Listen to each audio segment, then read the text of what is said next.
Good morning everyone. Jyotiba Phule group of education की online class में आपका स्वागत है।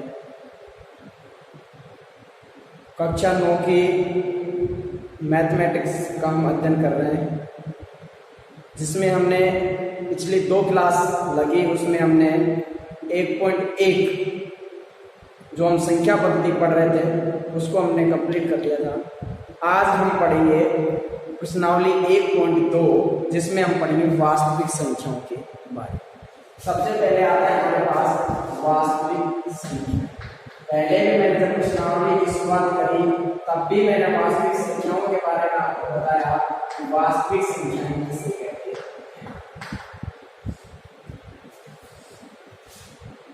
तो इसकी परिभाषा ये होती है, परिमेय तथा अपरिमेय, परिमेय तथा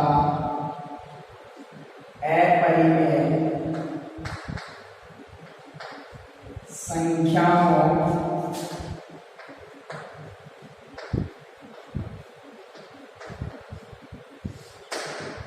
को सम्मिलित रूप से या संख्याओं के समुच्चय या समूह को समुच्चय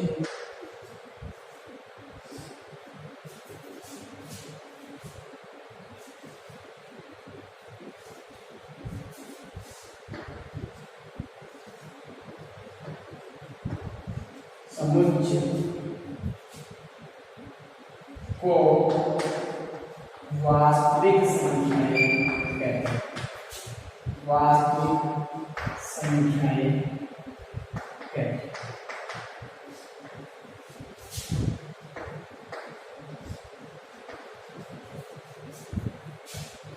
एग्जाम्पल के लिए लिखिए, जैसे एक परिमेय संख्या है लेकिन इसको वास्तविक नहीं।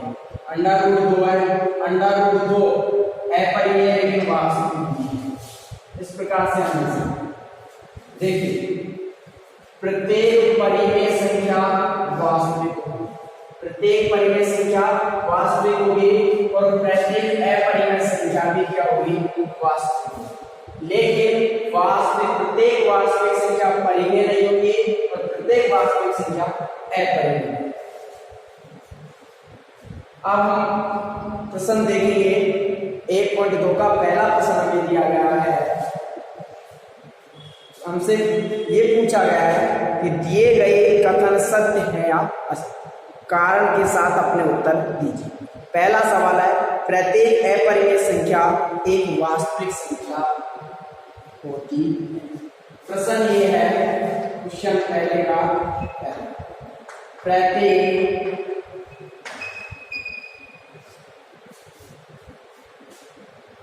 अपरिमेय संख्या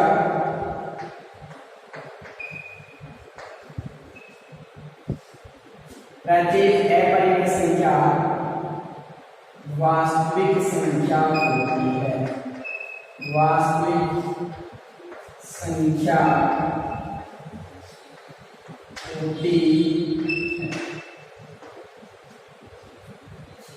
प्रत्येक अपरिमेय संख्या वास्तविक संख्या होती है, ये हमें बताना है कि ये सत्य है या असत्य। इसका आंसर आएगा, यह कथन सत्य है। यह कथन क्या है, सत्य। मैंने आपको बताया कि प्रत्येक परिमेय हो चाहे प्रत्येक अपरिमेय संख्या हो, सभी संख्या क्या होती है, वास्तविक होती है। चूंकि देखते हैं आगे, क्योंकि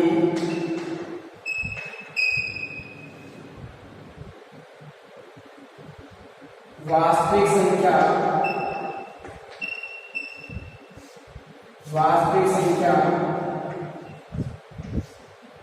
परिमेय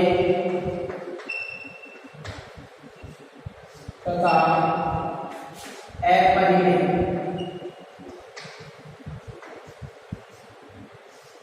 दोनों संख्याओं का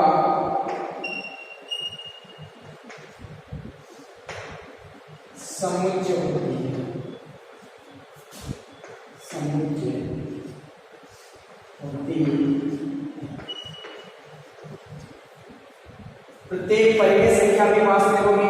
मैंने बताया जैसे एक उदाहरण के लिए देखिए, चलिए प्रत्येक अपरिमेय संख्या वास्तविक होती है, तो मैंने वास्तविक संख्या में अंडर रूट 2 लिखा नहीं है, लिखा अंडर रूट 2 क्या है, अपरिमेय संख्या है, लेकिन ये क्या है, वास्तविक में लिया। अंडर रूट 3 अपरिमेय लेकिन वास्तविक में, अंडर रूट 5 अपरिमेय लेकिन वास्तविक में लिया, इसलिए यह कथन क्या है, सत्य है।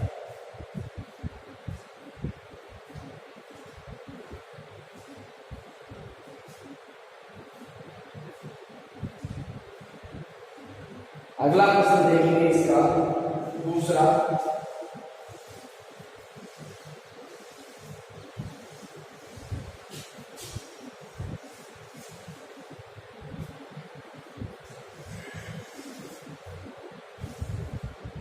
दूसरा प्रश्न ये है हमारे पास, क्वेश्चन नंबर 2 पहले का दूसरा।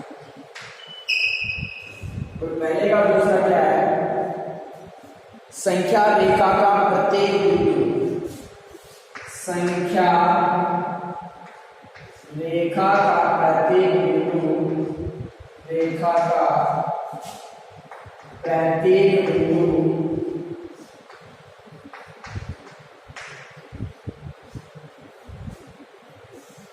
अंडर रूट m के रूट, अंडर रूट m के रूट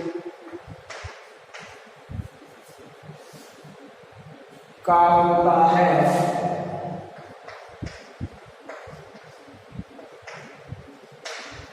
जहां अंडर रूट m एक प्राकृत संख्या है, प्राकृत संख्या है। संख्या रेखा का प्रत्येक बिंदु अंडर रूट m के रूप का होता है, जहां अंडर रूट m एक प्राकृत संख्या है। ये मैं बताना है ये सत्य है या असत्य। चूंकि हम संख्या रेखा पर सभी वास्तविक संख्याओं को दर्शा सकते हैं, तो जरूरी नहीं है कि अंडर रूट, जरूरी नहीं है कि m एक प्राकृत संख्या हो, ये जरूरी नहीं है कि m क्या हो, एक प्राकृत संख्या। m एक वास्तविक संख्या, m कोई भी संख्या हो, हम उसको संख्या रेखा पर दर्शा सकते हैं, जरूरी नहीं है कि वो एक प्राकृत संख्या नहीं। लिखेंगे आंसर में यह कथन असत्य है, क्योंकि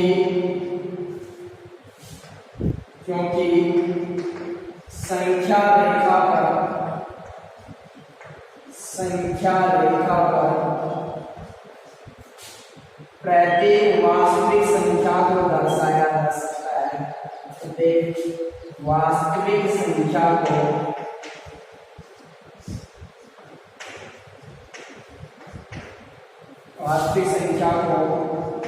अंकित किया जा सकता है, अंकित किया जा सकता है, अंकित किया जा सकता है, क्योंकि संख्या रेखा पर प्रत्येक वास्तविक संख्या को अंकित किया जा सकता है, इसलिए आवश्यक नहीं है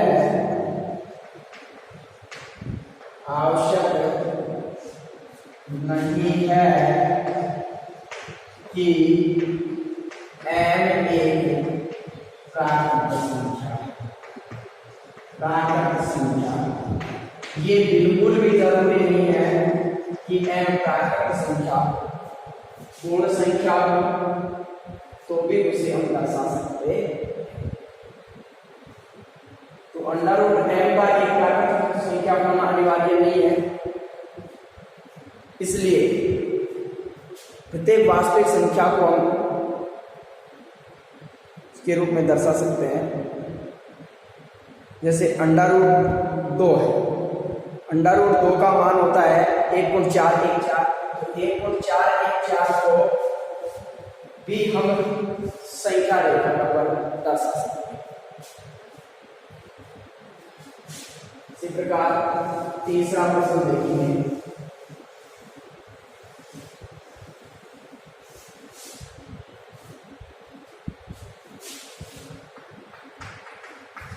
तीसरा प्रश्न क्या है? प्रत्येक वास्तविक संख्या एक अपरिमेय संख्या होती है। प्रत्येक वास्तविक संख्या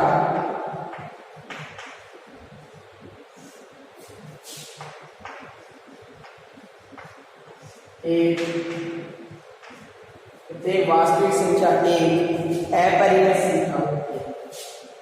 अपरिमेय संख्या होती। प्रत्येक वास्तविक संख्या एक अपरिमेय संख्या होती है, हमें बताना है क्या ये कथन। तो लिखेंगे यह कथन असत्य है,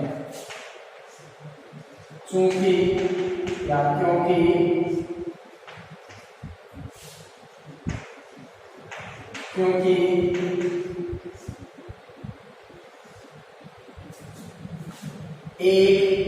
एक दो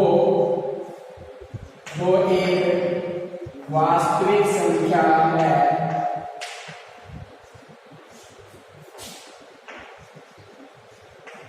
लेकिन अपरिमेय नहीं, अपरिमेय संख्या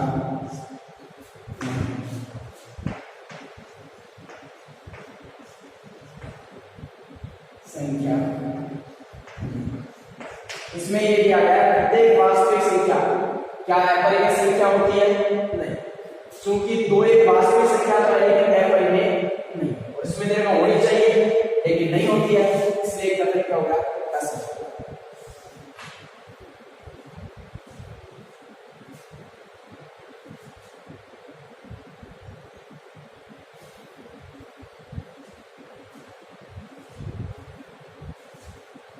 अगला प्रश्न इसका देखेंगे।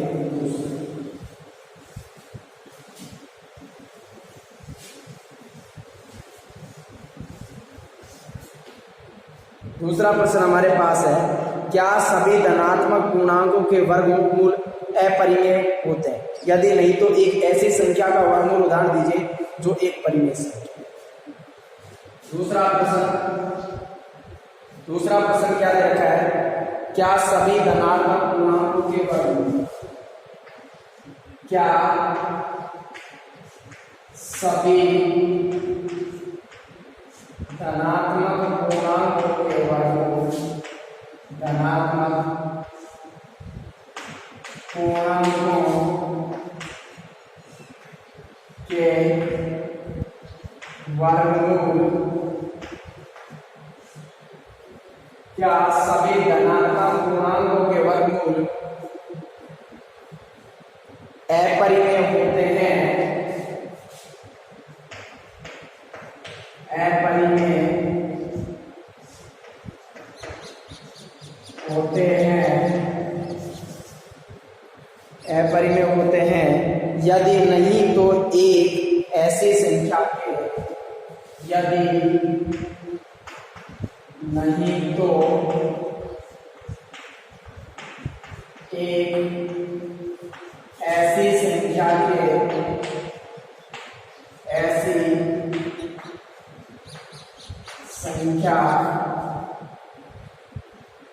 के वर्गमूल का उदाहरण दीजिए, के वर्गमूल का उदाहरण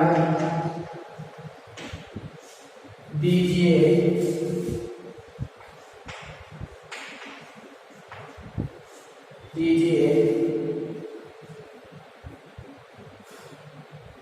जो एक परिमेय संख्या, जो एक परिमेय संख्या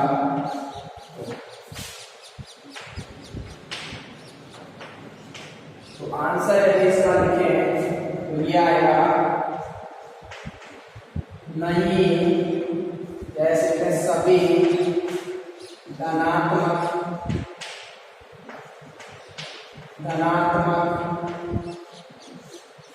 पूर्णांकों के वर्गमूल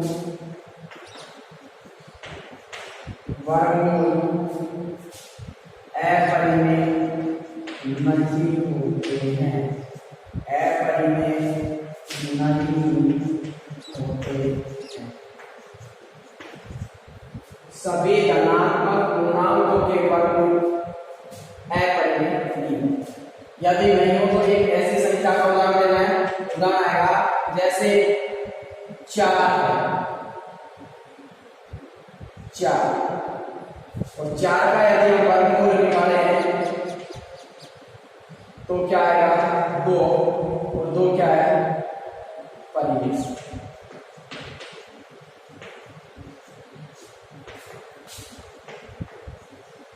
जैसे मैंने उदाहरण दिया 4 है, 4 का वर्गमूल निकाले, 4 धनात्मक पूर्णांक और इसका वर्गमूल निकाला तो 2 आया, जो क्या है अपरिमेय और क्या है परिमेय। इसी प्रकार 4 का 2, 9 का 3, 1 का 1, 16 का 4, 25 का 5, बहुत सारे उदाहरण हो सकते हैं।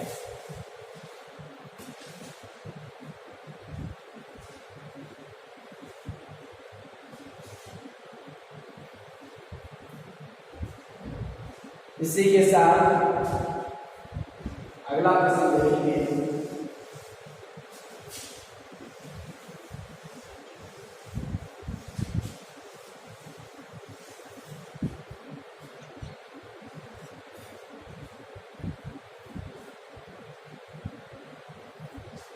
हमें देखा है क्वेश्चन की है,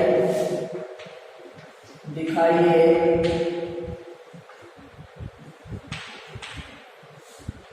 कि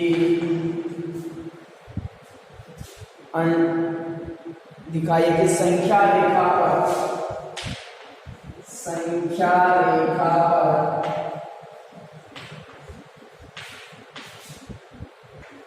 √5 को किस प्रकार निरूपित किया जा सकता है, वो किस प्रकार निरूपित किया जा सकता है, किस प्रकार निरूपित किया जा सकता है, निरूपित किया जा सकता है।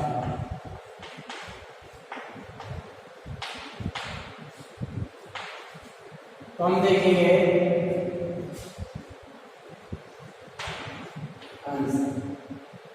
हल करेंगे। तो सबसे पहले क्या करते हैं, हम संख्या रेखा खींचते हैं। संख्या रेखा के बीचों बीच होता है जी, इधर संख्या होती है ऋणात्मक और इधर संख्या होती है धनात्मक संख्या होगी तो आएगा 1 2 3 4। सबसे पहले हमें देखा √5, जो भी √5 में संख्या होगी उसको 2 वर्ग संख्याओं के योग के रूप में व्यक्त करेंगे। जैसे इसको मैं ऐसे लिख सकता हूँ 2 का स्क्वायर प्लस 1 का स्क्वायर। जैसे 2 का स्क्वायर 4, 1 का स्क्वायर 5, 1 4 1, इसको इस रूप में व्यक्त करेंगे। जैसे √2 में 2 आ जाए तो इसको किस प्रकार व्यक्त करेंगे, 1 का स्क्वायर प्लस 1 का स्क्वायर। 1 का स्क्वायर 1, यहाँ भी 1 का स्क्वायर 1 आएगा। इसी प्रकार किसी भी संख्याओं को हम, जैसे हमारे पास 10 10 को कैसे करेंगे, 3 का स्क्वायर प्लस 1 का स्क्वायर। 3 का स्क्वायर तो 1 का 1 इस प्रकार हमें संख्याओं को 2 संख्याओं के वर्गों के योग के रूप में तोड़ना है। इस प्रकार मैंने इसको तोड़ा तो पहले संख्या है हमारे पास 2, तो यहाँ से 2 इकाई 0 से प्लस की 2 इकाई तक एक बिंदु ले लेंगे, इसको O मान लेते हैं और इसको यहाँ मान लेते हैं। अब हम ए पर लंब डालेंगे। लंब डालेंगे तो क्या करेंगे, प्रकार की सहायता से प्रकार को छोटा सा खोलेंगे और इस प्रकार से घुमाएंगे, अर्थात हमें यहाँ 90 डिग्री का कोण यहाँ रखेंगे। एक बार काटेंगे 60 का बनेगा, फिर दूसरी बार काटेंगे 120 का बनेगा। दोनों से एक बार यहाँ से एक बार यहाँ से काटेंगे 90 डिग्री का कोण बन जाएगा। इस प्रकार ये दो काट लिया। अब हमारे पास बचा एक सेमी का चाप बनेंगे या 1 इकाई का चाप बनेंगे तो क्या काट देंगे, जैसे मान लीजिए यहाँ काट दिया और इसको ओ से मिला देंगे तो ये तो 2 इकाई हो गया, एक इकाई हो गया, ये आ जाएगा अंडर रूट 5। अब प्रकार को यहाँ रखेंगे और यहाँ पर जहां कटा है वहां से लेते इस प्रकार से हम चाप काटेंगे। चाप जहां पर भी कटेगा वो हमारा अंडर रूट 5 का मान हो जाएगा, जिसको हम व्यक्त कर सकते हैं अंडर रूट। यहाँ पर जो हमारे अंडर रूट 5 है, इस प्रकार से किसी भी संख्या रेखा पर अंडर रूट 5 को, अंडर रूट 7 को, अंडर रूट 6 को व्यक्त कर सकते हैं। आज के लिए इतना ही काफी, आगे की चर्चा करेंगे कल। थैंक्स।